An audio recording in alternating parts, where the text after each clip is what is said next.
Hey, hi Valentina. Hi everyone. Hello everyone. Hello, Evelina. How's your week? My week's been pretty good. Yeah, it's been a nice week. Kind of lots to think about this week. How about you? Absolutely. So I think what Valentina is referring for those of you guys, we will share that we've received some wonderful news that we've won a funding grant award to develop national wellbeing strategy and measures. So it's really, really exciting, but it's also a huge responsibility. So we haven't announced that publicly just yet and all of the details. So watch this space and we'll share more information next week. But yeah, really, really exciting. So great. And yeah, so what we wanted to talk about this week, something that we've been researching, is disability and ability and accessibility and all the different maybe support needs and difficulties that people sometimes need accommodating in their lives, in their workplaces. Some of them can be visible, some of them not visible, some of them have specific labels and conditions and others don't.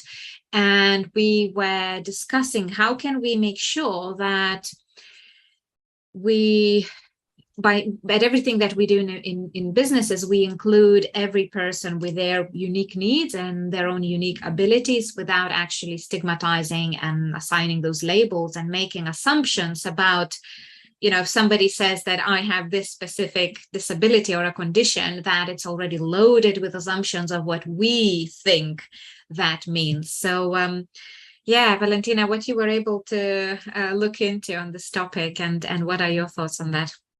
Yeah, so I suppose my thoughts are that, there are pros and cons of labels, right? So the pros can be that they can help communicate complex ideas and complex conditions in one word. So it can be more easy to communicate, I have this disability, and therefore then people know that you might have these kinds of needs and these kinds of abilities and these kinds of limitations. And that can be very useful, of course, in with kind of certain support systems and expressing your needs and abilities to work and things like that. Where it can be really detrimental, I think, is when we see those labels or those categorizations as organic. They are not organic necessarily.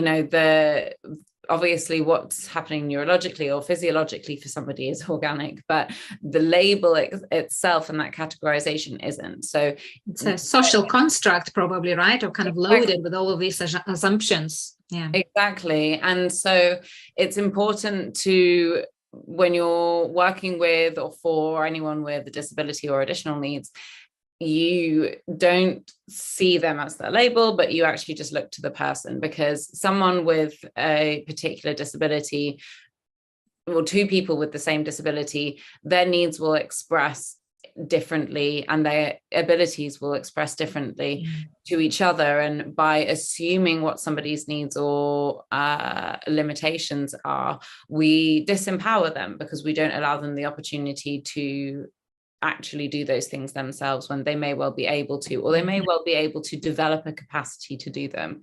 And equally, we might overlook some, there are certain traits that we think of, that we associate with certain disabilities, but there's also lots of other smaller, less recognized or less dominantly known traits that can end up being forgotten because they're not kind of the most characteristic. And I think something that often, or people with hidden disabilities often hear is, oh, but you don't look disabled, or you don't see. yeah. Not really, it's just, it really often the person saying that can think they're giving a compliment. Yeah. it's just so the opposite, because it really undermines their experience.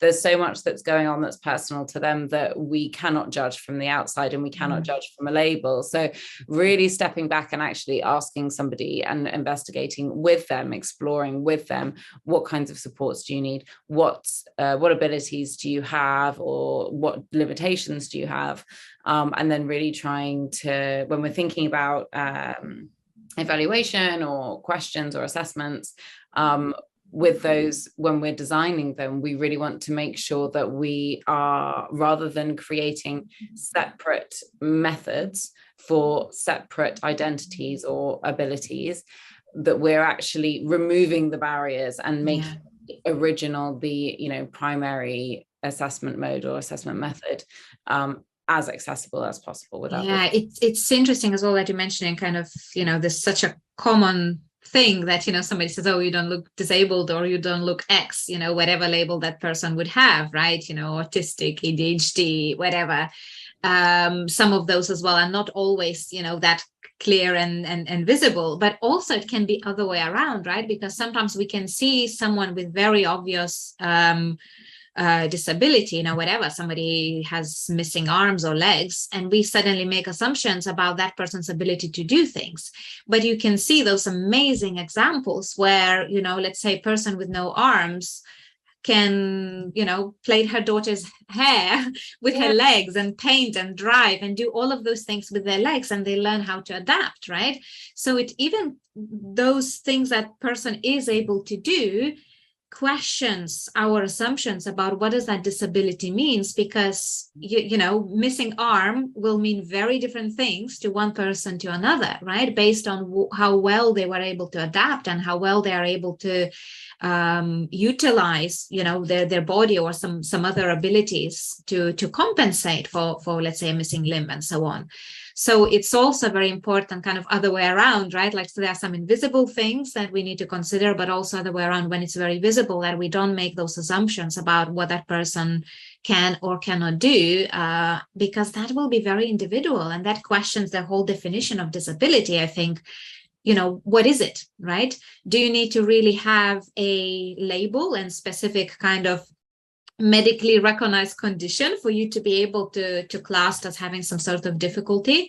And I think, to me, when I was developing some of my courses, and I was thinking, how do I make sure that it's really inclusive and that doesn't kind of discriminate everyone? And I built this questionnaire where, instead of asking for kind of disabilities and so on, I asked about what difficulties you have that you might need your support with. And we kind of had those difficulties split in specific categories. So one was in the way we receive information, right? So difficulties in, let's say, information processing and kind of information input. So that could include your blindness, your hearing, your, dyslexia, because you're struggling to read, right? And it's some of those might not be kind of obvious and visible things, and yet it is a difficulty which doesn't necessarily require that label of a disability, right? So all different range of difficulties in kind of comprehending and processing data. Then you have difficulty in then kind of self-expression and self-understanding, right? And your own self-awareness and the way you're able to communicate. So are you able to speak? Are you able to write? Are you able to communicate to others the way you feel? And sometimes it can be a disability, or it can be simply lack of confidence. I'm not confident speaking about specific aspects of myself, right? And it might be difficult. If those topics will come up, that's going to be my difficulty. Then you have difficulties in freedom of movement, for example, right? And, physical things that you might be able to do, and what are specific supports you might need. So instead of labeling people on those things, you're just kind of looking for what support you need in those different categories. And probably other big thing there is kind of emotional difficulties, right? Because now, instead of saying, do you have any mental health condition, we're saying, are there emotional difficulties that we need to be aware of, that you're experiencing, that we need to be aware of, throughout the length of the training, for example. And I think this is probably one of the biggest overlooked areas, because, we were discussing about that, some aspects of trauma and how it manifests, that people can be overly sensitive. But also it could be not necessarily a result of trauma. You have, let's say, people who have sensitivity to sound, to light, to background noise, to, movement around you and attention and so on. So it's also some sort of accommodation and support that might be needed. So what do you think about that? Absolutely. And I think that it's really important to recognize that there are lots of difficulties that people have that aren't registered under a disability. And this doesn't make it any less legitimate, the fact that it's not been diagnosed, because I think there's also a huge barrier to diagnosis, especially in this country with long waiting lists on the NHS. If there is even a recognized diagnosis for the difficulties that you experience. And so by kind of just taking a step back and actually saying, well, it doesn't matter whether it's diagnosed or you can label it or categorize it, just tell us about the specific difficulty that you have. I think that's so empowering and so validating for somebody who may not have had that difficulty recognized formally through something legal or medical, but to actually still be heard for it and to be accommodated for it. Because think about how, so for example, with ADHD, women, the average age, I think, in the United States for women to be diagnosed, and this might not be exact because I'm kind of going off memory, but it's in their 30s. It's not, often men or boys will be diagnosed a lot younger, but women don't often pursue that diagnosis until later. And it's a lot of those symptoms are internalized and those difficulties are internalized. And so, this person goes through at least the first 30 years of their life without being able to communicate that the difficulties they're experiencing fall under this heading, but the difficulties they're experiencing are still present and are still there and are still valid. So I think it's really, really important actually to empower those people who don't necessarily have these labels and kind of validating diagnoses, but to actually say that your experience, you telling us your experience is enough. We trust you. You are and also I think what you're touching on there as well is a different people's relationship with their own label, right? Some people love it and some people will hate it. Some people will use it as that's something unique about me that allows me to express my difficulties, get the right support. But some other people will find it stigmatizing and they don't necessarily want to do to kind of label themselves with some of those conditions. So also understanding the freedom of choice that regardless whether the person kind of chooses to go the diagnostic route and have specific, disability attached to them or not, we still need to consider their individual needs. And especially with those understanding that also people respond to external environments and external triggers in very different way, right? So if I come to you and I, tap you on a shoulder, you might be just absolutely fine. And you'll ask me, what do you want? Or whatever your response would be, right? But if, let's say, somebody has been in a fire and burnt all of the skin off, and now they have no skin. And now if I tap them in exactly the same way on that shoulder, right? The pain and the experience that they will go through will be obviously very, very different, right? So things like that's what trauma does to us, right? It kind of sensitizes us, makes us more sensitive to specific external input in comparison to other beings, right? Based on what it is that happened, based on what kind of type of event shaped our vulnerabilities in a way, right? So how can we shape that experience and still understanding that there might be some triggers, there might be some other accommodations in kind of emotional resilience or emotional sensitivity that needs accommodating without necessarily, labeling that person, right? So it's like you might have experienced the fire, but you are not that fire. You're not, what happened to you, right? And trauma in itself, it's what you're body has learned, in the result of that, in response to that experience. So it's important that we are being sensitive and considerate when working with anyone, to be honest. So absolutely. yeah. And I think what's worth noting as well with that is that, when we think about labels and diagnoses, there's a real sense of permanence about them. You are these symptoms, you are this label, this condition, that is your identity, and that's translated as immovable, and that it's a constant state of being. Whereas in fact, someone with trauma might learn to process, and who initially has sensitivity to certain things might process those and learn to respond to them in different ways and take something different from that experience. Someone who might, say, lose their arms in an accident initially will have certain difficulties because of the lack of arms, but then they might develop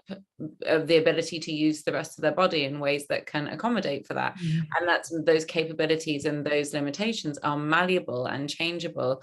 And I think that that's a really important empowering step. Recognize that malleability, and that we have the power to change some of those responses and some of those adaptations to our circumstances and our histories. Yeah, I agree. And I think, that's where, I prefer talking about kind of freedom of movement, freedom of expression, freedom of understanding, freedom of, comprehension and kind of abilities in doing all of those things, rather than saying disability, because it's nearly like a switch that then says this is who you are. And it's huge role in, like you said, empowering that person in believing that, this specific limitation that I'm having here and now is not something that defines me as a person and who I am.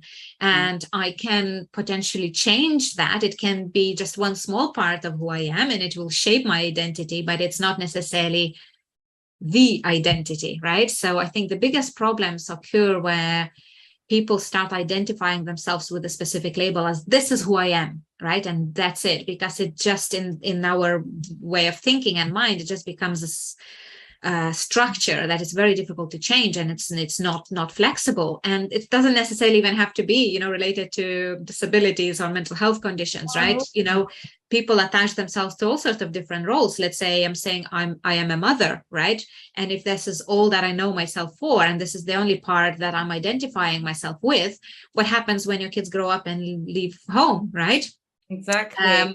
And the same way, some people identify themselves with some professional role that they spend entire life, and they are known as, that specific professional, and that defines them to their core in a way that they identify with that label so strongly that as soon as they retire, their life completely loses meaning and purpose, because there is nothing else beyond that label. So I think it's nothing wrong with the label itself, is our relationship with it and our kind of attachment to it that then shapes our resilience, right? And how flexibly we are able to adapt and live with it and do something different, and constantly grow and evolve with that. So let's consider that when we are building our assessments, when we're building our training courses, when we're supporting our employees.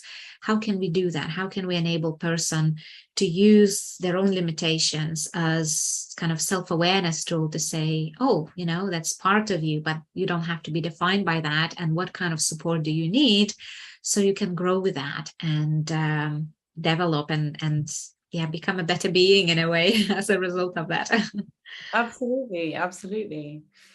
I think maybe that's a nice place to leave off for today, and then I've already got ideas and things to talk about in our next one as well that kind of stem from that. Great, wonderful. I think that's a nice way to summarize, and we'd love to hear from you guys. Anyone who's watching this, please share with us any other limitations that you think we should also consider and include that maybe are not being considered at the moment in a way how we live our society, in the way we conduct our employment interviews, or just in general, what kind of support and abilities we need to be highlighting, and how it's best to ask, how it's best to provide that support. So we'd love to hear some of your personal experiences with that as well. And have a wonderful weekend, and we'll speak to you next week. Bye, Valentina. Bye. Speak soon. Bye.